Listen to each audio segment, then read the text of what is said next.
Even though we face the difficulties of today and tomorrow, I still have a dream. Yeah. It is a dream deeply rooted in the American dream. I have a dream that one day this nation will rise up and live out the true meaning of its creed. We hold these truths to be self-evident, that all men are created equal. I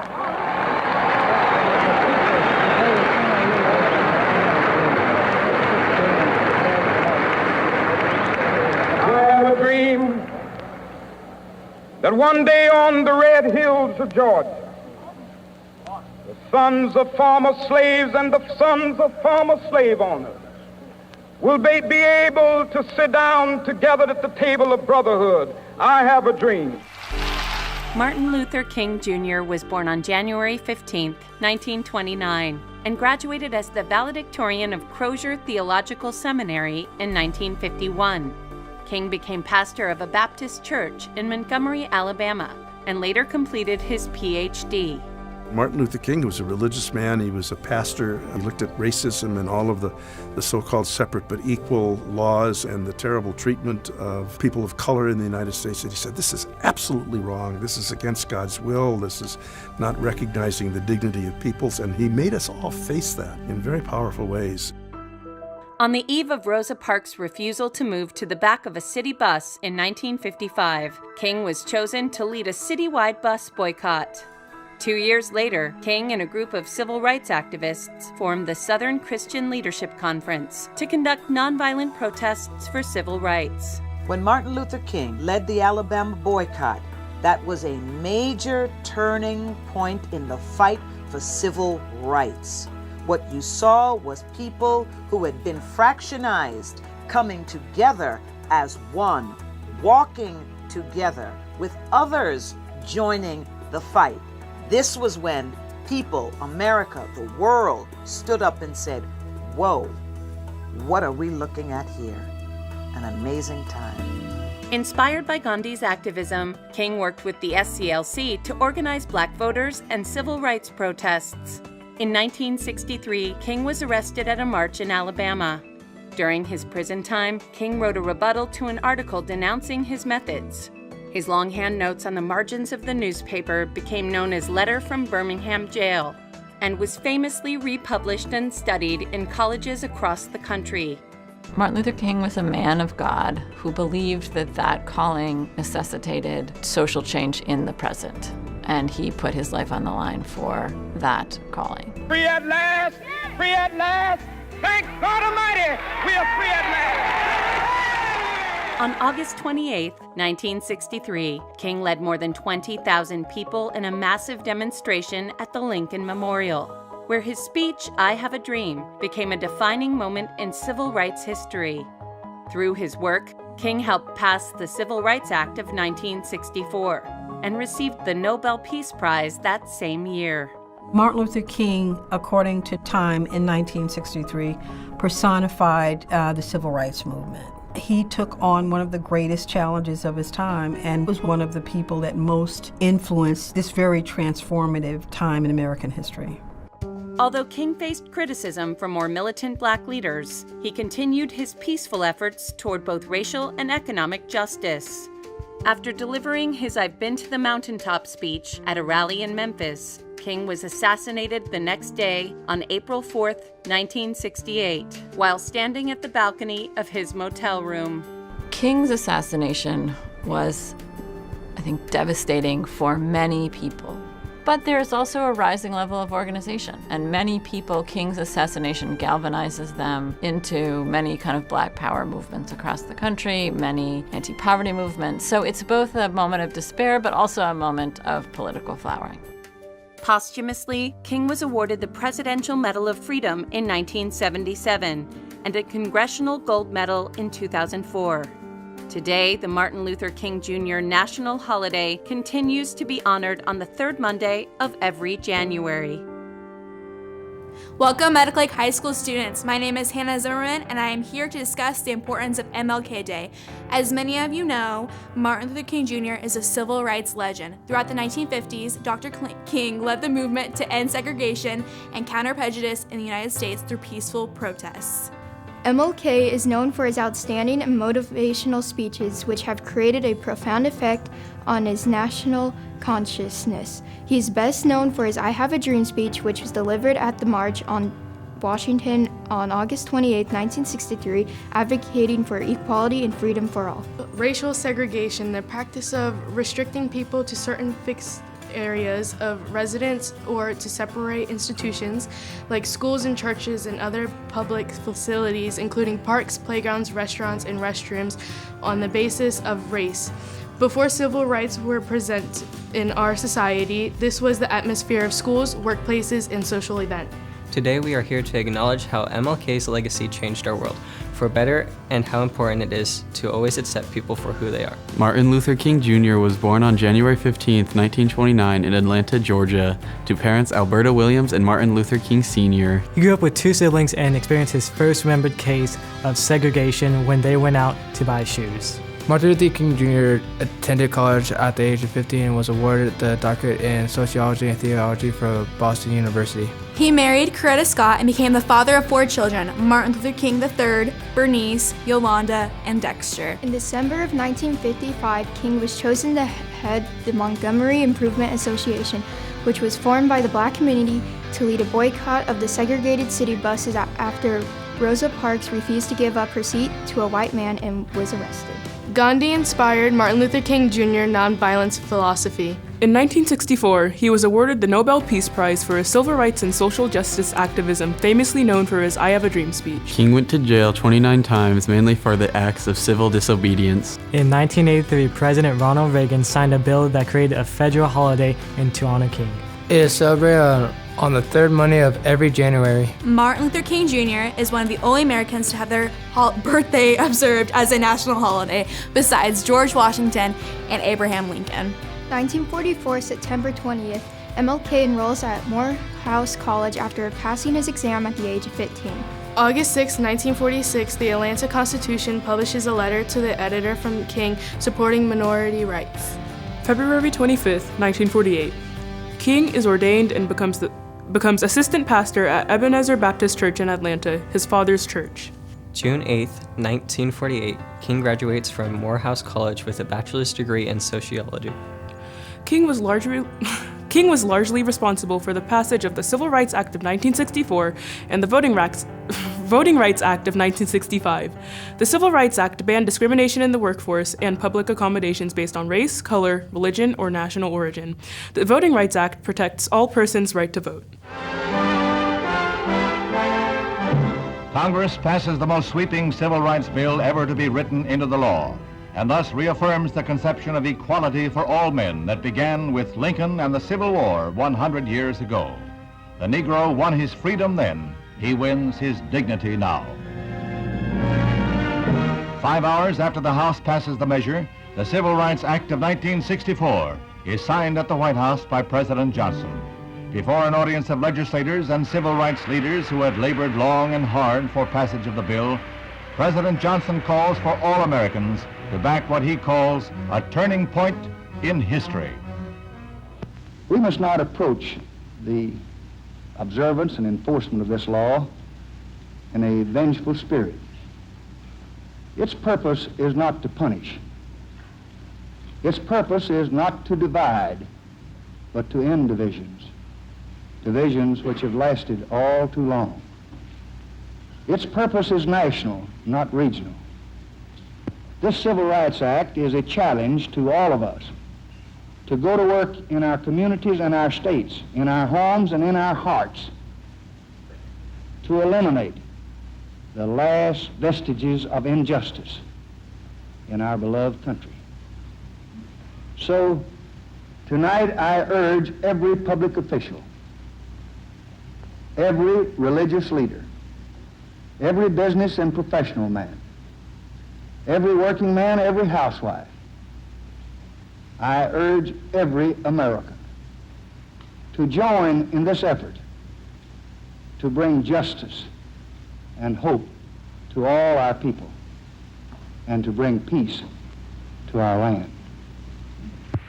There's warm applause from members of both parties as the president sets to work. It is work. He uses nearly 100 pens to affix his signature and date. Souvenirs go to Republican leader Everett Dirksen and Democratic whip Hubert Humphrey. The president seems to have mastered the art of just touching each pen to the paper.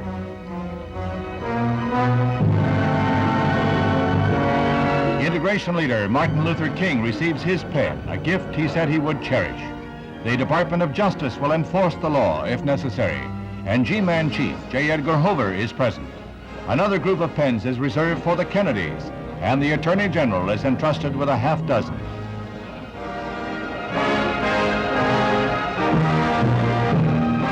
Now, in this summer of 1964, the Civil Rights Bill is the law of the land. In the words of the President, it restricts no one's freedom so long as he respects the rights of others. September 14th, 1948, King enters the Crozer Theological Seminary in Chester, Pennsylvania. May 8th, 1951, MLK graduated from Crozer with a Bachelor of Divinity degree. He later delivers his valedictorian address. February 1st, 1960, King moved from Montgomery to Atlanta to focus on the civil rights struggle. On August 28th of 1963, MLK delivers his famous speech, I Have a Dream, at the Lincoln Memorial as more than 200,000 demonstrators take part in the March on Washington for Jobs and Freedom.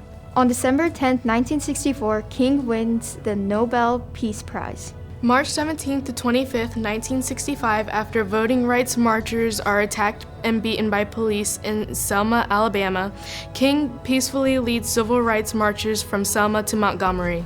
It is important to remember and celebrate MLK Day because it recognizes Dr. King's legacy of service while inspiring us to serve in our own ways. We are still experiencing racial injustice today in terms of voting rights and a greater loss of life for people of color. Not only did Martin Luther King Jr. inspire the world to fight for equality, but he also encouraged people to do what they want in the world and what they believe in. His involvement in the civil rights movement is still relevant in our society today. It is important to accept each and every individual, regardless of their background. That is what Martin Luther King Jr. fought for, and it is our job to uphold that. Even though we may lose sight of faith, especially in our world right now, MLK would want us to keep our heads held high and do what is right, not only for ourselves, but for everyone. Today we have a special guest speaker. He is a 2001 Medical Lake High School graduate. He was drafted by the Kansas City Royals and played for various minor league baseball teams, including a stop with the Spokane Indians. He played football for Washington State and transferred to Eastern, also playing football for them, graduating with a degree in electrical engineering. He is now an upper-level manager at Avista with a wife and 2 children. Please welcome Alexis Alexander. Thank you for that great introduction, Hannah. I really appreciate that, and go Cardinals. So many of you are probably wondering, what's this guy have to say? Well, I'm here to talk to you about who Dr. Martin Luther King Jr. was, as we'll be honoring him on Monday, and Dr. King would want you to know, most of all, what his mission was. Now, first and foremost, without Dr. King, I wouldn't be sitting here today sharing with you. The honorable and courageous work of Dr. King provided me this opportunity, and without him being willing to stand up for and eventually die for what is right, I wouldn't have had the opportunities I did to become the person I am.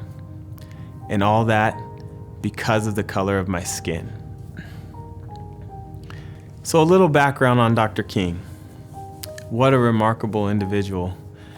He was a Nobel Peace Prize winner, winner of the Presidential Medal of Freedom, and the list goes on. The guy was no slouch. But his most valuable attribute was his passion for people, all people.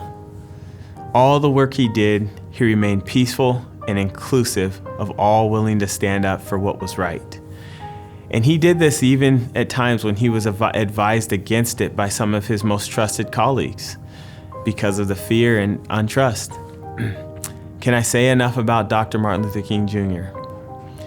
He was absolutely one of the most influential people in American history. Now, the civil rights movement, led by Dr. King, was primarily focused on integrating blacks. And well, with all due respect, I'm going to broaden our mission here a bit. Understanding there's still much work to be done, we've made significant progress. I'm going to touch on the concept of race and then move our focus to some of the other areas that seem to define our differences and quite frankly hold us back. So, what is race? Some of the definitions that I've researched around race. One, human species is divided into distinct groups of based on physical and behavioral differences. This was from Britannica. Or the idea that people can be divided into different groups based on physical characteristics that are perceived to share such as skin color, eye color, hair color, and so on. This was from Cambridge University. Or the categorization of humans based on their physical and social qualities. Got this off of Wikipedia. Facts, right? Well, there are some common themes here that seem to surface. Physical, behavioral, social attributes. Well, what about when I don't quite look or act or conduct myself like someone who is from the same race as me? I'm a black man from Medical Lake. And I can tell you from my experience, I'm quite a bit different than a black man from the South. And I've learned this firsthand.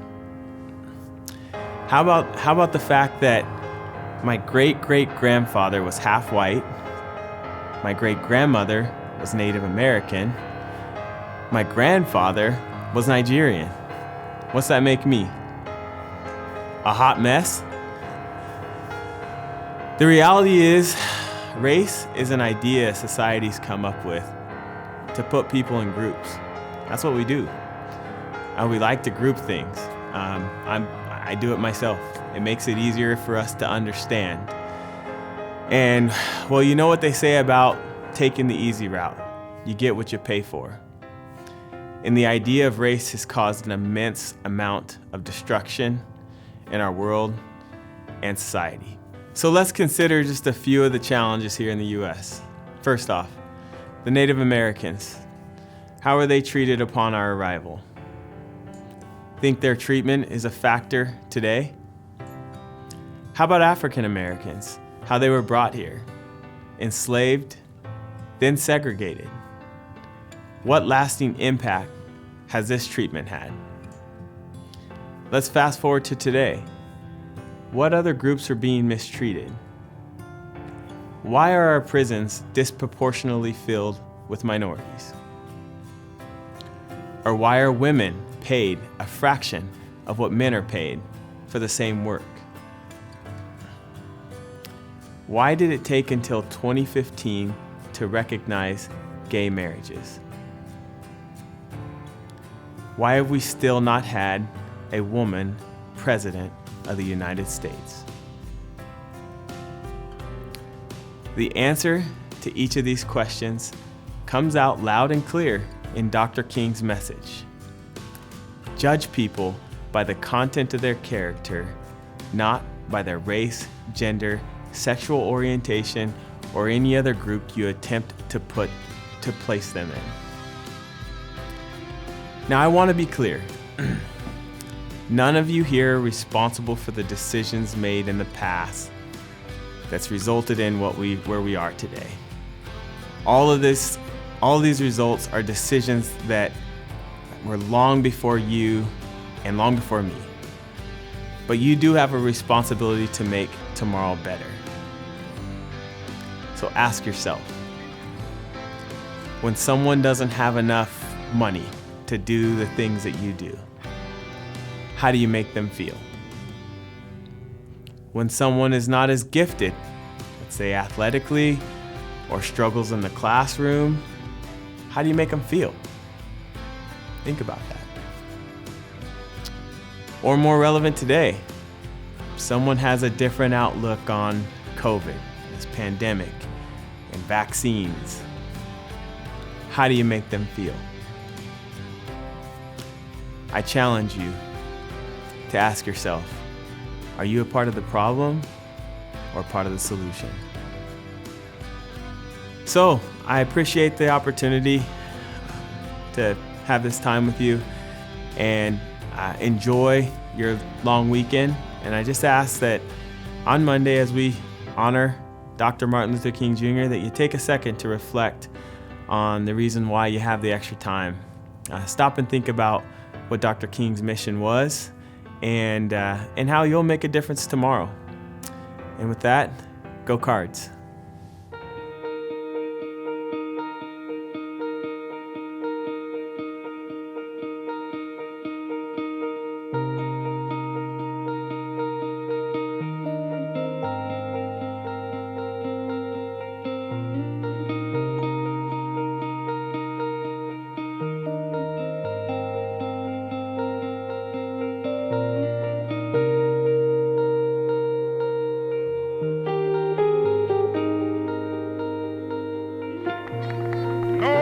Not satisfied, and we will not be satisfied until justice rolls down like waters and righteousness like a mighty stream.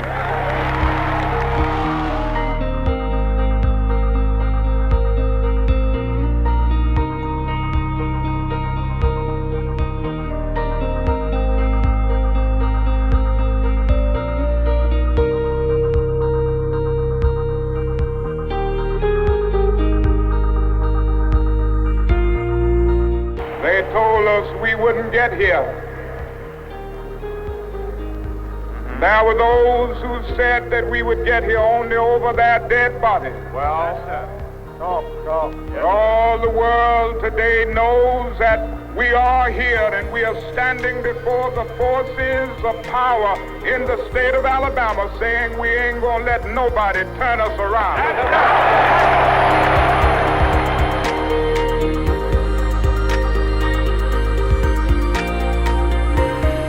Falls your lot to be a street sweeper. Set out to sweep streets like Michelangelo painted pictures. If you can't be a pine on the top of the hill, be a scrub in the valley, but be the best little scrub on the side of the reel.